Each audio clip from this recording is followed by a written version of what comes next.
बीर गिर गया, अब मैं क्या करूं? यह अधिकांश लोगों का प्रश्न होता है, होना भी चाहिए।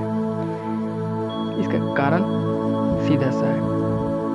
कारण इसका सीधा ये है कि ब्रह्मचर्य इतना आसान नहीं है। मैंने अपने पिछले वीडियो में पहले से ही बताता आ रहा हूँ कि ब्रह्मचर्य आसान है, लेकिन सबसे कठिन भी है और सबसे अनंत भी है। आसान उसके लिए है जो उसे स्वीकार कर लेता है, जो उसे नफरत नहीं करता, जो ब्रह्मचर्य को आदर देता है, जो मानता है कि हाँ, ब्रह्मचर्य धार्मिक व्यक्ति द्वारा किया जाने वाला कार्य है या महापुरुषों द्वारा अपनाए जाने वाला कार्य है।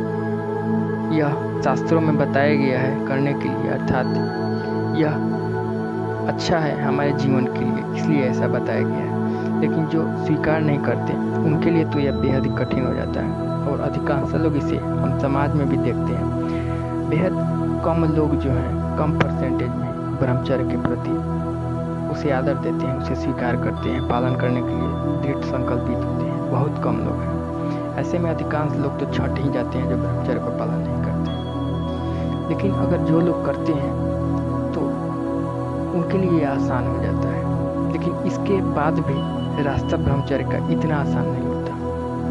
कई बार, अधिकांश बार हमें जीवन में असफलता ही मिलती है जब हम ब्रह्मचर्य पालन करने जाते हैं। अधिकांश बार हम खुद को रोक नहीं पाते, हमारा वीर का स्खलन हो जाता है।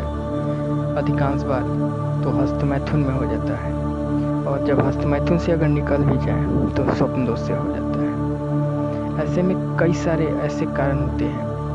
लगातार परिश्रम करते रहने के बाद हम खुद को सुधार कर आगे बढ़ते हैं, तब जाकर कई समय के बाद हम पाते हैं कि हाँ, हमारे ब्रह्मचर्य में सुधार हुआ है और हम कहीं ना कहीं सफल होने के मार्ग पर आगे बढ़ते हैं।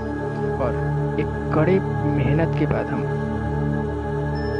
उस लक्ष्य तक पहुंच पाते हैं जिससे हमारी आशा होती है, जिसकी हमारी तलाश होती है। अर्थात हम हस्तमैथुन और स्वप्न दोष से मुक्ति पा लेते हैं। तो यह राह इतना आसान नहीं है। ऐसे में अगर हम वीर के गिरने से अगर हम डिमोटिवेट हो जाए, अर्थात हम रास्ते में ही अपने इस कार्य को छोड़ दें, अपने मंजिल को यह देखते हुए कि अरे यह तो होगा ही नहीं, यह तो बहुत दूर है, मैं बार बार गिर जा रहा हूँ, यह तो हमसे होगा ही नहीं, तो ऐसे अनेक तरह के नकारात्मक विचार हमारे दिमाग में आते रहते हैं। क्योंकि हमारे शरीर में जो है नाड़ियाँ या मल से भरी हुई होती है। ऐसे में इससे उत्पन्न वासनाएं हमारे दुर्गुणों को बढ़ाती है, दुर्गुणों की वासनाओं को बढ़ाती है। इससे हमारे दिमाग में निगेटिव विचार आते हैं। जिस समय हम इस तरह की बातों को सोचते हैं, अथवा जिस समय हमारा माइंड डिप्रेस रहता है, चाहे वो हस्तमैथुन से हो, चाहे वो स्वप्न दोष से, हम खुद को डिप्रेस कर लेते हैं कि अरे क्या हो गया, कैसे हो गया। तो इस समय हमारे ऊपर निगेटिव बातें जो है हावी हो जाती हैं। ऐसे में हमें आवश्यकता होती है खुद को उससे, उन बातों से खुद को दूर रखें, क्योंकि यह डिमोटिवेशन सबसे बड़ी बाधक है हमारे ब्रह्मचर्य पालन में।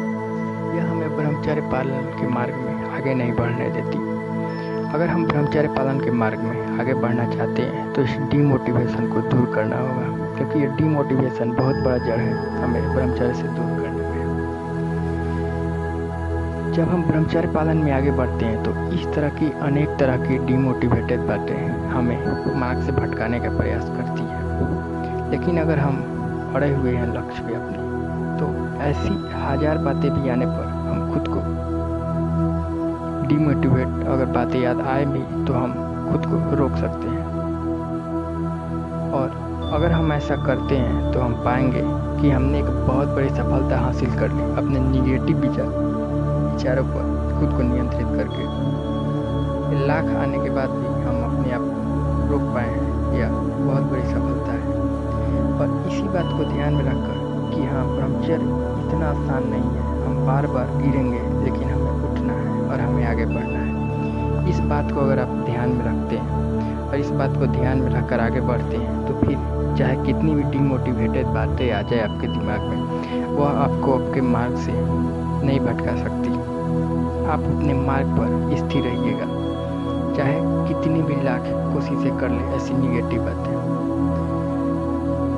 ब्रह्मचर्य इतना आसान नहीं है। यह बेहद कठिन है और यह राह इतना आसान नहीं है। इसलिए हमें भी उस तरह का कठोर व्रत जब लिए हैं तो हमें खुद को शक्तिशाली बनाना है, क्योंकि यह शेरों का मार्ग है, यह कोई गीदड़ों का मार्ग नहीं है कि यह कोई भी इसे पूरा कर ले। यह उस वही पूरा करता है जिसके अंदर शेर का जिगरा हो।